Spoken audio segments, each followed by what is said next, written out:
कार्यकर्ता कांग्रेस पार्टी का सभी हमारे नेतागण चुनाव के अंदर जुड़ गए हैं और जिस लेवल का बूथ मैनेजमेंट की बात अभी चल रही थी, हम हर गांव के ऊपर, हर पोलिंग स्टेशन के ऊपर कांग्रेस का जो एक सीनियर व्यक्ति है, जो एक मुख्य रूप से कार्यकर्ता अलग अलग क्षेत्रों में काम करता है, वो उसी गांव के अंदर कैंप करके और वो चुनाव को संचालित करेंगे।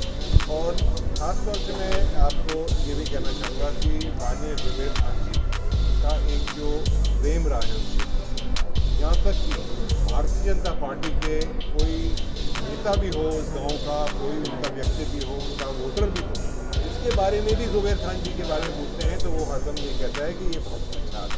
वोट जरूर वो किसी और को दे सकता है, लेकिन जुबेर खान जी ने एक अपना जो कार्य करा है उस पूरे क्षेत्र के अंदर, पिछले 30 साल से वो वहाँ से चुनाव लड़ रहे हैं, वहाँ की सेवा कर रहे हैं, उनका एक जो पर्सनल इमेज जो उनकी रही है, जो उनका परिवार की एक इमेज रही है, और ख़ास तौर से जो लोगों के अंदर एक प्रेम जो उनका रहा है, उससे जरूर बहुत बड़ा एक 7 सीटों पर उपचुनाव है राजस्थान में। हरियाणा चुनाव के बाद में कांग्रेस के नेता के बजाय बीजेपी के नेता उत्साहित हो गए। इससे पहले कांग्रेस के नेता उत्साहित थे, अब उनको लगता है कि ये 7 सीटें राजस्थान सहित अब उनके हाथ में आ सकती है, पहले संभावना कम लग रही थी।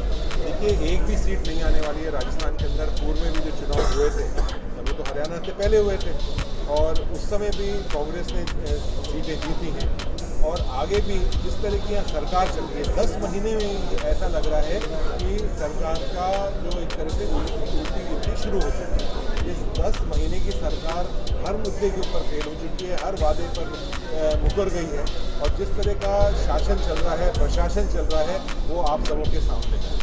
तो इसलिए जनता ने बिल्कुल उनको रिजेक्ट कर दिया है, और आप देखेंगे परिणाम आने के बाद कि कांग्रेस 7 सीटों पर।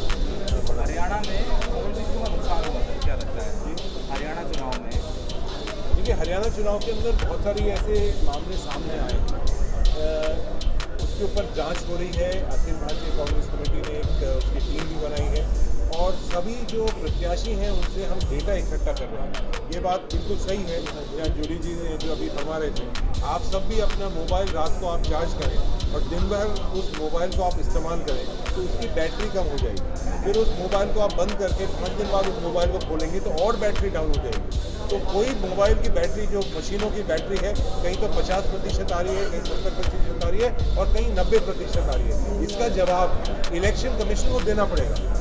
उनको जनता को भरोसा दिलाना पड़ेगा कि जो चुनाव हुआ है वो फ्री एंड फेयर इलेक्शन हुआ है। ये कांग्रेस पार्टी सिर्फ डिमांड नहीं करती है, जनता का, प्रदेश का और देश का हर वोटर ये डिमांड करता है कि उसको विश्वास हो कि चुनाव बिल्कुल सच्चाई के साथ, ईमानदारी के साथ हुआ। झारखंड में चुनाव है, अब क्या दिल्ली का चुनाव साथ जाने की बात कर रही सरकार, केंद्र सरकार, तो क्या संभावना ऐसी है? उसमें क्या है? देखिए, भारतीय जनता पार्टी हरदम मौका ढूंढती है।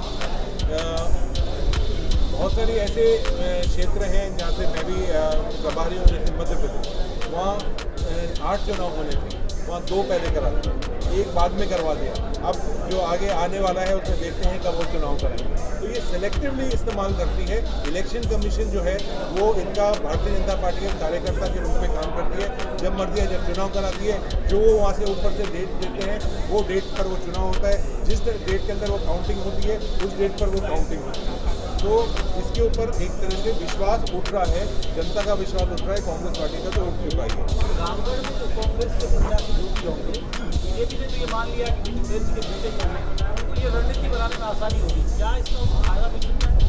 देखिए, वो तो भारतीय जनता पार्टी जो रणनीति बनाए वो उनको मुबारक हो, लेकिन जो हमारे प्रत्याशी होंगे वो पार्टी के कार्यकर्ता हैं, वो तय करने वाले हैं। वो अपने घर में ही पहले झांक के देखें कि वो किसको टिकट देना चाहते हैं, कि उनके अंदर जो लड़ाई चल रही है उसको पहले वो सुलटाएं। हमारी चिंता ना करें, हमारी बात सारी सुलटी हुई है। जो कार्यकर्ता कहेंगे उसको टिकट मिलेगा, कोई विवाद यहाँ नहीं है, किसी ने आवेदन नहीं करा है, कोई टिकट मांगने नहीं आए हैं।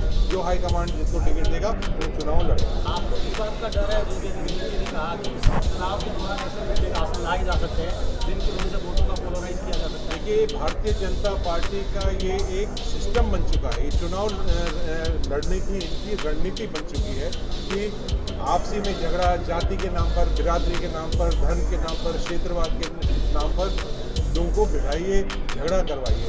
ये इनका एक SOP है, इस तरह से ये चुनाव लड़ते हैं, क्योंकि इनको दिखाने के लिए कुछ नहीं है। ये बताएं हम 10 महीने की सरकार बन चुकी है, 10 महीने के अंदर राजस्थान की जनता के लिए क्या उन्हें कार्य कराए। पानी की जो बात कर रहे थे, ERCP की योजना, वो बहुत मुख्यमंत्री जी जाकर और उद्घाटन कर रहे थे, माला पहन रहे थे, बड़े बड़े कार्यक्रम कर रहे थे। वो कहाँ है वो पानी जो जनता को बिजली मिलनी चाहिए थी? इस पूरी गर्मी के अंदर बिजली पूरी कटौती रही, शहर के अंदर जो समस्या रही है वो आपने सब उसको देखा है। तो इसके अलावा भारतीय जनता पार्टी कोई बात नहीं कर सकती है, इसलिए इस तरह के हथकंडे अपनाते। आपकी पार्टी के नेता संजना जाटव साधारण सभा की बैठक में जो हुआ आपके संज्ञान में है तो पार्टी क्या करने जा रही है? देखिए, ये बहुत दुर्भाग्य की बात है कि जो हाल ही के अंदर जो DRD की मीटिंग के अंदर हुआ था, बहुत ही दुर्भाग्य की बात है। और जिस तरह के भारतीय जनता पार्टी के विधायक हैं, जो वहाँ के जितने भी और लोग बैठे हुए थे, वहाँ के अधिकारी बैठे हुए थे, उनको उसका ज्ञान लेकर हाथों हाथ उनके ऊपर कार्रवाई करनी चाहिए। हमने मांग करी है कांग्रेस पार्टी की तरफ से कि महिला आयोग के अंदर भी शिकायत हुई है, और इस तरह के जो लोग हैं, इस तरह की जो भावना रखते हैं, इस तरह की उसकी जो बात करते हैं, एक महिला सांसद से इस तरह की बात करते हैं, वो अपना उनका क्या चरित्र है वो जनता ने नहीं। हमारे महासचिव आदरणीय पवन जितेंद्र सिंह जी ने रामगढ़ उपचुनाव को लेकर कांग्रेस के कार्यकर्ताओं की बैठक ली है। इसमें संगठन की तरफ से जो एक्टिव कार्यकर्ता हैं उनको अपने अपने बूथ की जिम्मेदारी दी है कि वो अपने बूथ पे काम करें और पार्टी को जिताने का काम करें। विशेष रूप से हम ये कहना चाहेंगे कि रामगढ़ इलाके के अंदर जुबेर खान जी ने जो विकास कार्य कराए थे, आज भी वहाँ की जनता उनको याद कर रही है। और ये सरकार आने के बाद में आज 10 महीने इस सरकार के हो गए, सरकार ने सिवाय पिछली हमारी सरकार की जो योजनाएं, उनका नाम बदलने का, उनको बंद करने के अलावा कोई काम नहीं किया है। आज हम बात करें नए जिलों की, रोजाना नई नई कमेटियां, आज तक कोई रिपोर्ट नहीं। आप बात करें इंग्लिश मीडियम विद्यालय की, आज तक कोई इनकी इस पर कोई क्लियरिटी नहीं। आप बात करें हमारे पिछले 6 महीने के जो काम हुए उसकी, तो अभी इसके एक मंत्री कह रहे थे कि हमारी तैयारी पूरी है, कल दूसरे मंत्री मना कर रहे हैं कि अभी तो उसमें तैयारी पूरी हमारी नहीं है, आगे और मीटिंग करेंगे। बात करें हमारे नए कॉलेजेस की, उसको खोलेंगे बंद करेंगे, उस पर कमेटी बना रखी है, उसकी आज तक कोई रिपोर्ट नहीं। तो एक असमंजस की स्थिति सरकार की है, जनता को गुमराह करने का काम ये लोग कर रहे हैं। मैं कहना चाहूँगा, आज रामगढ़ चुनाव के अंदर जब ये लोग जाएंगे तो हम उनसे पूछेंगे कि आज किसान को खाद क्यों नहीं मिल रहा है। हम इनसे पूछेंगे कि बुजुर्ग की, विधवा की, दिव्यांगजनों की पेंशन क्यों नहीं मिल रही है। हम उनसे पूछेंगे कि हमारे जो युवा साथी हैं उनकी स्कॉलरशिप क्यों नहीं मिल रही है, बेरोजगारी भत्ता क्यों इन लोगों ने बंद कर रखा है, हमारी योजनाओं को क्यों बंद किया है, क्यों बिजली के नए कनेक्शन पे जो सरकार की जो छूट मिलनी चाहिए वो नहीं मिल रही है। तो इस प्रकार के जो सारे मुद्दे हैं, उन सब बातों को लेकर हम इस चुनाव के अंदर जाएंगे। जनता का जो मन बहुत पॉजिटिव है, अच्छा है। 7 की 7 जगह जो उपचुनाव है, सभी जगह कांग्रेस बड़े मार्जिन के साथ जीतेगी। देखिए, कार्यकर्ताओं से राय करने के बाद और पार्टी आला कमान के निर्देश के बाद पार्टी प्रत्याशी तय करेगी। और मैं समझता हूँ जो कार्यकर्ता कहेंगे उस पर सब लोग एग्री हैं, किसी प्रकार का हमारे यहाँ पे कोई विवाद नहीं है। जो भी नाम आएगा पूरी पार्टी सर्वसम्मति से एकजुट है। देखिए, आज प्रत्याशी को लेकर बैठक नहीं थी, प्रत्याशी तो आला कमान तय करेगा कार्यकर्ताओं की राय जानने के बाद।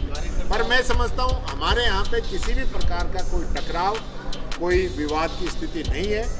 जो भी पार्टी जिसको अनाउंस करेगी, पूरा कांग्रेस है उसके साथ है। कार्यकर्ता क्या चाहते हैं? क्या जुबेर खान की छोटे बेटे को टिकट मिले?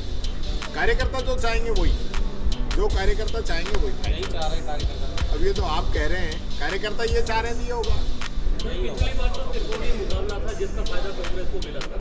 अब ऐसी स्थिति अगर नहीं बनी तो क्या स्थिति रहने वाली? देखिए, त्रिकोणीय मुकाबले का हमें फायदा नहीं मिला, बल्कि मैं तो ये कहना चाहूँगा हमारी जीत का अंतर घट गया। और बीजेपी ओछे हथकंडे अपनाने का काम करती है चुनाव के समय, चाहे वो जाति का मुद्दा लेके आए, धर्म का मुद्दा लेके आए, गाय माता का मुद्दा लेके आए। आज मैं कहना चाहूँगा जुबेर खान जी वो शख्स थे जिन्होंने अपनी शपथ संस्कृत के अंदर ली, वो शख्स थे जिन्होंने मेवात विकास बोर्ड के पैसे से अलवर के अंदर और भरतपुर के अंदर गौशाला उन्होंने सैंक्शन की। और इसके अलावा भी हमेशा गौशाला के लिए उनका योगदान रहा। जिनको रामायण और महाभारत ज़्यादातर कंटेस्ट उनको याद थी। विधानसभा में जब भी मौका आया तो उन्होंने धर्म के ऊपर बहुत बड़ी बात कही। तो जुबेर जी सभी धर्मों का, सभी जातियों का सम्मान करने वाले हमारे लीडर थे और आज मैं समझता हूँ सारी जनता सब कुछ जान चुकी है। बीजेपी इस प्रकार के ओछे हथकंडे अपनाए तो उस चीज़ का हम विशेष रूप से ध्यान रखेंगे और इन चीज़ों में बीजेपी को कामयाब नहीं होने देंगे। देखिए, कर सकते हैं, फेक मुकदमे आते हैं लास्ट समय में कि हिंदुओं की लड़की है, मुसलमानों का लड़का है, इस प्रकार के मुकदमे आते हैं। कहीं गाय की हत्या करा देते हैं, कहीं गौ तस्करी का मामला लेके आ जाते हैं। इस प्रकार के हथकंडे हमेशा चुनाव से पहले लेके आते हैं। तो आज मैं कहना चाहूँगा कि आज भी अगर इस प्रकार के हथकंडे अपनाते हैं और इस प्रकार के इश्यूज होते हैं तो उसकी जिम्मेदार बीजेपी होगी। 10 महीने इनका कार्यकाल हो चुका है इस सरकार का और इसकी सरकार आने के बाद में किशनगढ़ बास के अंदर बहुत बड़ा रैकेट इस सरकार ने के नाक के नीचे हुआ। अभी तिजारा के अंदर ये कह रहे हैं कि अलकायदा की ट्रेनिंग यहाँ पे चल रही थी, तो वो हरियाणा चुनाव से पहले इन्होंने की, तो वो ट्रेनिंग पूरी हो गई। कहाँ हुआ, किसके अंडर में ये काम हुआ, कहाँ है भारत सरकार की एजेंसियाँ जिनको ये जानकारी होनी चाहिए थी कि विदेशी ताकतें राजस्थान के अंदर इस प्रकार का गिरोह पा रही हैं। तो उसका जवाब तो बीजेपी देगी ना, तो आज भी कांग्रेस पे ठिकरा फोड़ेंगे क्या? तो इस प्रकार के जो इश्यूज हैं आज बीजेपी को जवाब देना पड़ेगा। केंद्र में ये लोग हैं, राज्य में ये लोग हैं, इसके बावजूद इस प्रकार की घटनाएं होती है तो इसके जिम्मेदार बीजेपी है, न कि कांग्रेस। सर, हरियाणा चुनाव में क्या कहना चाहेंगे, जहाँ 50 से 60 का दावा किया जा रहा था, एग्जिट पोल भी यही बोल रहे थे, लेकिन परिणाम उनको घटाए। देखिए, मैं तो ये कहना चाहूँगा जो परिणाम आए हैं प्रत्याशित हैं, इसमें कहीं कोई शंकाएं हैं उसके लेके भी हम चुनाव आयोग में भी गए हैं। कोई बहुत बड़ा अंतर दोनों पार्टी के बीच में नहीं रहा। हमारा जो वोट परसेंट है वो 0.89% हमारा वोट कम रहा। उसके लिए मैं समझता हूँ जो पार्टी पूरा एक रिव्यू करवा रही है कि किस प्रकार के ये स्थिति पैदा हुई। क्योंकि मैं एक बात कहना चाहूँगा, आज चुनाव परिणाम आने के बाद में हो सकता है हम जो अंदाजे लगाएं, लेकिन ये वही वोटर है जो वोट डालता है उसके बाद पब्लिक को ओपिनियन पता चल जाती है। तो जो सर्वे हुए हैं जितनी भी एजेंसीज के हैं, चाहे वो न्यूज़पेपर के हैं, चाहे आम जनता के हैं, एनजीओज के हैं, सब में कांग्रेस आ रही थी। और सुबह जब बैलेट पेपर खुला है उसमें भी तो वो लोग भी तो उसी जनता के बीच के अंदर से हैं। जब वो लोग कांग्रेस को वोट दे रहे हैं तो बाद में वो वोट क्यों नहीं निकल रहे हैं? तो ये सारा एक संशय का विषय है। इस पे पार्टी आलाकमान जो है बड़े स्तर पे पूरी इसकी मॉनिटरिंग कर रहा है, जानकारी इसको जुटा रहे हैं।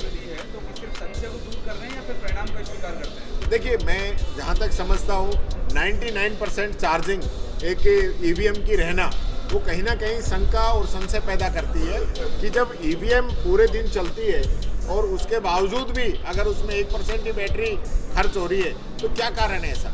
तो चुनाव आयोग उसको क्लियर करे। हमारी जो शंकाएं हमने रखी कि चुनाव आयोग जो करता है पब्लिक के सामने आना चाहिए। देखिए, जुबैर खान जी अपने आप में एक बहुत बड़ा नाम थे और उन्होंने रामगढ़ की जनता की सेवा पिछले 40 वर्षों से की और आज अनेक कॉलेजें, स्कूलें, सड़कें, सब जुबैर खान जी की बहुत बड़ी देन रामगढ़ को विकसित करने में रही है। तो हम लोग बहुत दमदारी से चुनाव लड़ेंगे।